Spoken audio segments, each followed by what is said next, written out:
Hello friends, good morning every one. வாங்க எம்செக்ஸ் market அப்புறம் Nifty இதை பற்றியெல்லாம் நம்ம கொஞ்சம் டிஸ்கஸ் பண்ணலாம். எஸ்டர்டே க்ரூட் ஆயில் வந்து நமக்கு டிமாண்ட் அப்படிங்கிற மாதிரி சொல்லலாம்.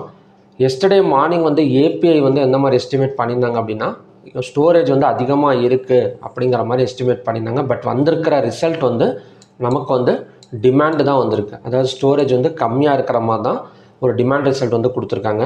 7947 இந்த இடத்துல பார்த்தீங்க அப்படின்னா ஒரு round bottom pattern break out கொடுத்து நமக்கு கிட்டத்தட்ட 8200 வரைக்கும் நமக்கு ரீச் ஆகிருக்கு.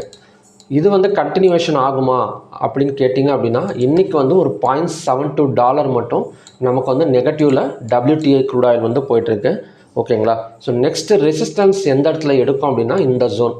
ஸோ இந்த ஜோன் தான் பார்த்திங்க அப்படின்னா நெக்ஸ்ட்டு ரெசிஸ்டன்ஸ் 8263. இந்த இடம் வந்ததுக்கப்புறம் 215 minutes candle red colour candle form ஆனால் இந்த இடத்துல வந்து நமக்கு வந்து செல் சைடு கன்ஃபர்மேஷன் வந்து கிடைக்கும். நெக்ஸ்ட்டு சப்போர்ட்டுங்கிறது 7947. ஸோ இந்த சப்போர்ட்டை எப்படி எடுத்திருக்கேன் அப்படின்னா, இந்த round bottom pattern break out ஆன கன்ஃபர்மேஷன் கொடுத்த இடத்துல தான் ஸோ நெக்ஸ்ட்டு சப்போர்ட் வந்து எடுக்கிறதுக்கான சான்சஸ் வந்து நமக்கு இருக்குது. ஓகேங்களா? இப்போ ஃபெட் ரேட் கட் வந்து அனௌன்ஸ் பண்ணியிருக்கிறாங்க. ஸோ ஃபெட் ரேட் கட் வந்து என்ன சொல்லியிருக்காங்க அப்படின்னா, எந்த ஒரு சேஞ்சுமே இல்லை. அதாவது இதுக்கு முன்னாடி வந்து 3.50 3.75 வரைக்கும் இருந்தது. இது வந்து கிட்டத்தட்ட 5வது தடவையாக எந்த ஒரு மாற்றமும் இல்லை அப்படின்னு சொல்லிட்டு கெவின் வார்ஸ் வந்து அனௌன்ஸ் வந்து பண்ணியிருக்கிறாங்க. ஓகேங்களா? ஸோ ஏதாவது ஹாக்கிஸ் டாக்கிஸ் ஸ்டேட்மெண்ட் வந்து கொடுத்துருக்கிறாரா அப்படின்னு கேட்டிங்க அப்படின்னா, ஹாக்கிஸ் ஸ்டேட்மெண்ட் தான் கொடுத்துருக்காரு. என்ன சொல்லியிருக்காரு அப்படின்னா, இன்ஃப்ளமேஷன் அதாவது பணவீக்கம் வந்து 2% வந்து டார்கெட் பண்ணுறோம் அப்படிங்கிற மாதிரி கொடுத்துருக்கிறாரு. அது மட்டும் இல்லாமல் அடுத்த தடவை வந்து ரேட் கட் வந்து இருக்குமா இருக்காதா அப்படிங்கிற எந்த ஒரு ஃபார்வர்டு கைடன்ஸுமே பார்த்திங்க அப்படின்னா இவரோட ஸ்டேட்மெண்ட்டில் வந்து வரல. ஓகேங்களா? ஸோ ஓவராலாக என்ன சொல்லியிருக்காரு அப்படின்னா, இந்த தடவை எந்த ஒரு சேஞ்சுமே கிடையாது, இன்ஃப்ளேஷன் கொஞ்சம் அதிகமாக இருக்குது அப்படிங்கிற ஒரு ஸ்டேட்மெண்ட் மட்டும்தான் கொடுத்துருக்கிறார். ஓகேங்களா?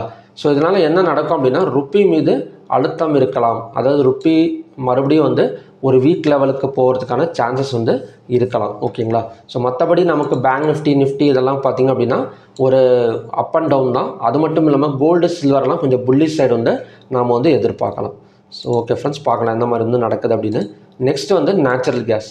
இப்போ நேச்சுரல் கேஸ் எடுத்துக்கிட்டால் ஒரு ட்ரெண்ட் லைன் பிரேக் அவுட்டுங்கிற மாதிரி சொல்லலாம். ஹையாக பிரேக் அவுட் பண்ணால் 271.5 தான் நெக்ஸ்ட்டு டார்கெட் அண்ட் ரெசிஸ்டன்ஸ்.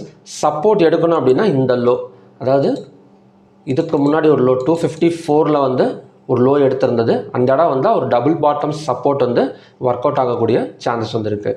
இப்போ கோல்டு அண்ட் சில்வர்லாம் ஒரு ஃபெட் ரேட் கட்டை பேஸ் பண்ணி ஒரு புல்லிஷ் சைடு வந்து ஓப்பன் ஆகிருக்கு. அதாவது எஸ்டர்டே நைட்டே ஒரு 8 மணிக்கு மேலேயே பார்த்திங்க அப்படின்னா ஒரு $4115 வரைக்கும் போயிருக்கு.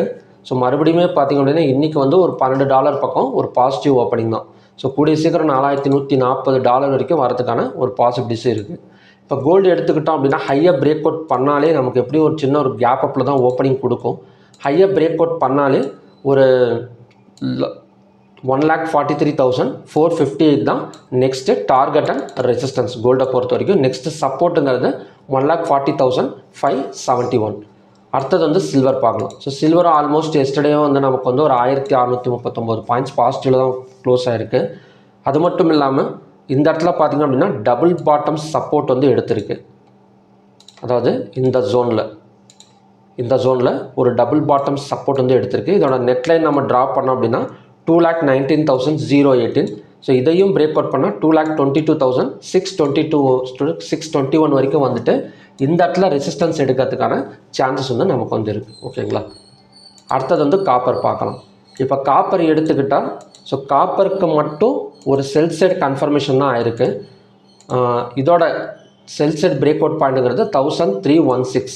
அதாவது இந்த லோவை பிரேக் அவுட் பண்ணிவிட்டு கேண்டில் கன்ஃபர்மேஷன் கொடுத்தா மட்டும்தான் நமக்கு வந்து செல்லிங். இல்லைனா அகைன் ஹையாக பிரேக் அவுட் பண்ணால் 1332 தான் next target and resistance.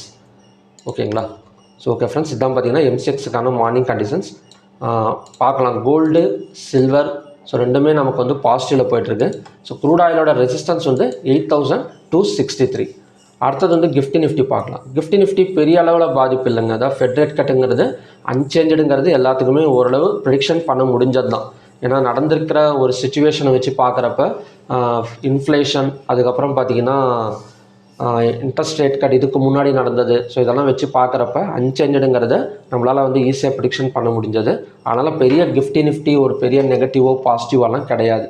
Maybe ஓப்பனான இடத்துல ஒரு சென்செக்ஸ் எக்ஸ்பைரினால் கொஞ்சம் செல்லிங் வேணால் நடக்கலாமே தவிர, பட் ஓவராலாக வந்து ஒரு புல்லிஷ் கண்டிஷனில் தான் இந்தியன் மார்க்கெட் இருக்குது அப்படிங்கிற மாதிரி எடுத்துக்கலாம். டவ் ஜோன்ஸும் ஒரு 109 பாயிண்ட் வந்து பாசிட்டிவ் தான்.